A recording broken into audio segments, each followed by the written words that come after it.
जादुई टीवी। सुनो, तुम्हारे बाबूजी तो कब के गुजर गए। अब उनका जो सामान है वो पड़े पड़े कबाड़ा हो रहा है। बेच ही दो, कुछ पैसे आ जाएंगी। बात तो सही है। अगले संडे फुर्सत में यही करेंगे। अगले संडे रोहित सारा सामान कबाड़ी को घर बुला के दे देता है। तभी उसकी नजर बाबूजी की पुरानी टीवी पर जाती है, जो इतने सालों तक कूड़े में पड़ी थी, फिर भी चमचमा रही थी।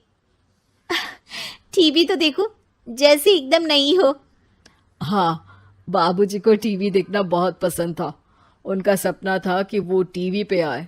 एक बार मौका भी था जब वो अपने गांव के गाने सुनाने किसी चैनल पर जाने वाले थे, पर मैं और मेरा भाई लड़ पड़े और बाबूजी को घर पर ही रुकना पड़ा। चला के देखें क्या? हाँ हाँ, क्यों नहीं, देख लेते हैं। पर शायद ही चले। बाबूजी ने उस लड़ाई के दिन के बाद टीवी देखना ही छोड़ दिया था। टीवी चालू करने के लिए उसमें केबल वायर लगा दिया जाता है। एक न्यूज चैनल चालू हो जाती है। स्वर्ग की सीढ़ी के रास्ते हैं तीन, तीनों के तीन रास्ते हैं संगीन। पहला रास्ता है सांप की बीन, दूसरा रास्ता घर में बिछा कालीन, तीसरा रास्ता कलकत्ता से चीन। ये क्या बकवास खबर है, कुछ अच्छा लगा दो। अरे आप बोलो तो सही, कोई अच्छी खबर सुना देता हूं। मेरा तो काम ही खबर देना है। अरे बाप रे, टीवी बात कर रही है। हाँ, ये न्यूज वाला मुझसे। हाँ हाँ, आपसे ही तो बात करूंगा ना, आपके घर में हूं तो। अरे, ये सपना है क्या? तुम हमसे बात नहीं कर सकते? अरे सपना नहीं भाई साहब, ये टीवी जादुई टीवी है। बोलो, क्या खबर सुननी है, वरना ब्रेक लेने का टाइम आ जाएगा। सुप्रिया घबरा के टीवी बंद कर देती है। वो क्या था? अरे एक बार और चालू करके देखे, फिर से बात करेगा तो चैनल बदल देंगे। सुप्रिया फिर टीवी चालू कर देती है। अरे ऐसा कोई मुंह पे टीवी बंद करके जाता है क्या? मुझे बुरा लगा आपका नेचर। चाय पानी तो पूछो। सुप्रिया टीवी के बटन से चैनल बदल देती है। अब टीवी पर एक फिल्म चल रही है। अरे ये तो सूर्यवंशम है ना? हाँ, और ये ठाकुर को जहर की खीर दे दी और उसको पता भी नहीं है। ए भाई, खीर मत पीना, उसमें जहर है, मत पीना। ठीक है महाशय, जैसा आप कहें। हाँ। अरे, आपकी बात मान ली, पूरी पिक्चर ही अब तो बदल जाएगी। मतलब ये सच में जादुई टीवी है? तभी वहां कबाड़ी आ जाता है। भैया, टीवी के 150 रुपए दूंगा, चलेगा? अरे 1.5 करोड़ में भी ना दे तुमको ये टीवी हम। अरे 1.5 करोड़ खरीदने को होते तो तुम्हारे घर में ये पानी चाय नहीं पीता, अंबानी या टाटा के घर बैठा कोल्ड कॉफी पीता।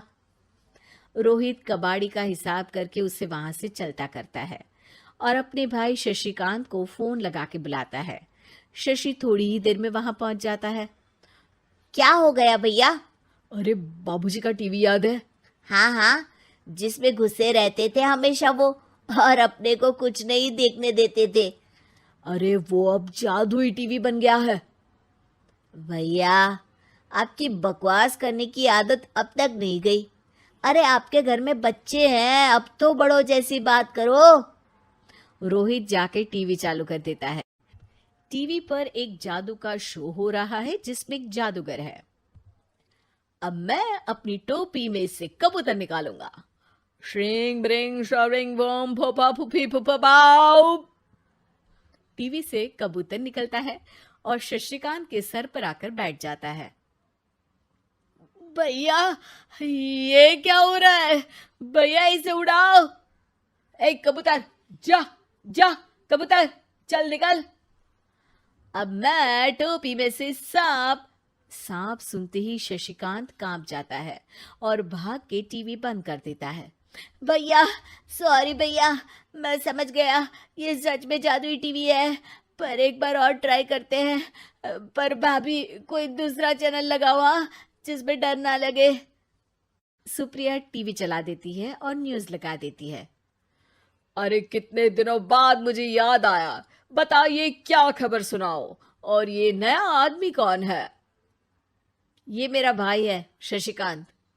ओह यस, वही है ना जिससे तुम लड़ लिए थे किसी बात पे, और तुम्हारे बुढ़ाओ पिताजी गुस्सा हो गए थे और टीवी को संन्यास दे दिया था। हैं? तुमको कैसे पता ये सब?